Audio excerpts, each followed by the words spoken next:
Sean, congratulations on the victory. What are your initial thoughts after a violent stoppage like that?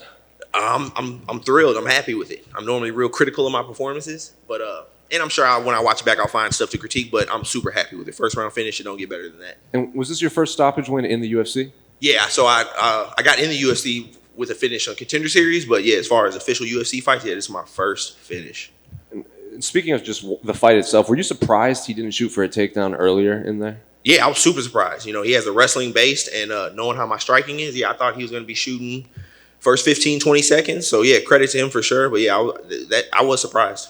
It's not often that you face someone where you're kind of the UFC vet in there. It seemed like from watching the broadcast, he came out pretty hot, like guns blazing right away, and then he kind of just maybe the adrenaline dump just kicked in on him or something like that. Did you feel that like he just came out hot right away? Yeah, but that's his MO though. That's his style. If you watch all his fights, he's a pressure fighter. He comes out hot like that all the time. And yeah, that's kind of going back to about the takedowns. That's what I was expecting real early. So that's why I kind of started off real relaxed and slow. I was ready to defend the takedown and start digging those underhooks and fight the takedown. And yeah, he didn't do it. But yeah, that's crazy. You called me a UFC vet. That sounds so cool. But yeah, he definitely came out hot but slowed down right away.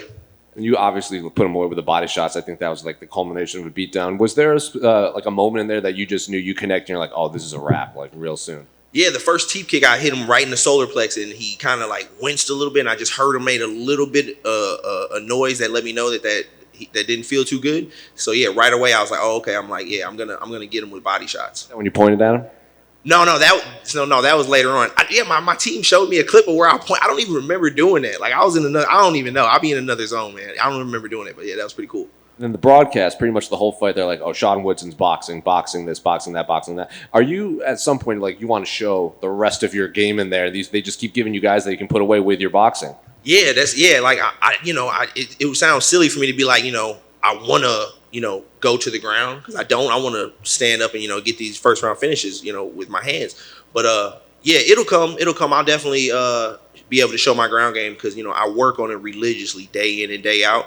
And yeah, the first time a guy does get me to the ground and we're forced to do those transitions and actually grapple, I think I will surprise a lot of people. Well, as a UFC vet, do you have anyone in mind you want for your next opponent? Man, not so. Yeah, I mean, I'm sure you guys seen. I called out on Instagram. I'd like to fight, Melsick, Josh Kulabau. I called him out, but I don't think he wants that fight. I'm trying to think who else, man. There's a tons of fights. I'm always down for that Julian rematch. Stephen Ocho Peterson, Austin Lingo. I was scheduled to fight Jonathan Pierce. I injured myself. We could do that again. I'm down to fight anybody, man. Hi. You mentioned in your right after the fight that you really wanted that bonus, that it could change your life. I was wondering if you could elaborate on that. Yeah, it would just change my life and change my family's life. I mean, I don't know how to really elaborate on that. That's a lot of money, and I don't have nowhere near that much money. So yeah, that amount of money would do a lot for me and my family, and yeah, it would just it'd be the most money me or my family have ever had. So yeah, that would do so much for me. And you mentioned this was your first finish in the UFC.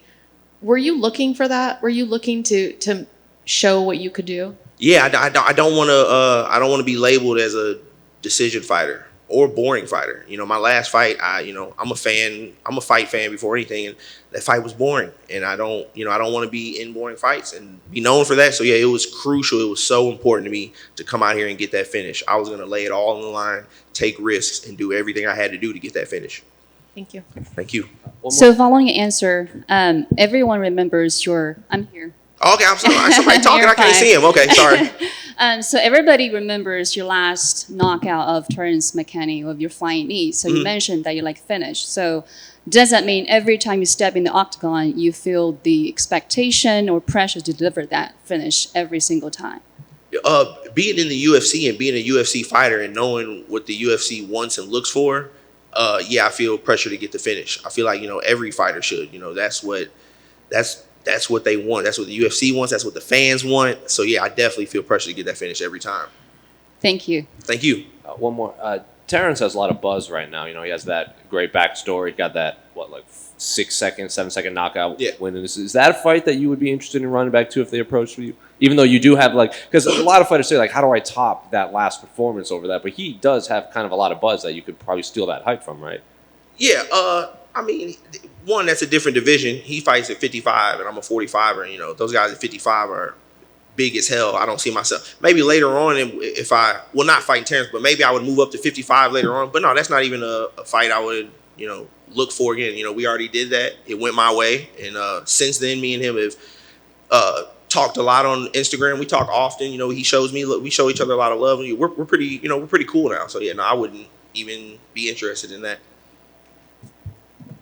Have you ever finished a guy off to the body like that with shots like that? And do you feel as a boxer that's one of the areas that's just fighters don't go at that enough? Yes, 100%. In MMA, body shots are very, I don't know what the word is, like underestimated or just not sought after as much. You know, in boxing, guys go to body all the time, and that's where I started off in boxing. My amateur boxing days, yeah, I would, you know, I would go to the body a lot, but yeah, that's my first finish with body shots in MMA for sure. But yeah. And when you started, before you finished him off, could you key in? Did you see that his face, he started reacting to those shots, and immediately that just tell you, just keep working at that, just keep going back at it, and that you would finish him with it? Yeah, when I heard him to the body early, he was tucking them elbows down whenever I started throwing kicks there, and I was like, okay, he's really guarding that body. So I started going upstairs, landing some good shots to the head, and then he switched and started really protecting his head, and that's when I was like, time to go back downstairs, and that's when them kill shots came. Yeah, super impressive. Congrats on the victory. Thank you. So, what do you say when Max declares himself the best boxer in the UFC? Only because he's at the top of the card right now. Yeah, I got that question earlier. Yeah, I mean, I got to be honest. I'm not going to hold my tongue about it. I know it's crazy because he's, you know, former champion, but I do disagree. I'm not going to sit here and say, you know, oh, I'll beat him. You know, I'm not going to say that for a second. But something I'm really confident in saying is he wouldn't do me like he's done everybody else. He wouldn't do me like that. No, for sure. That it?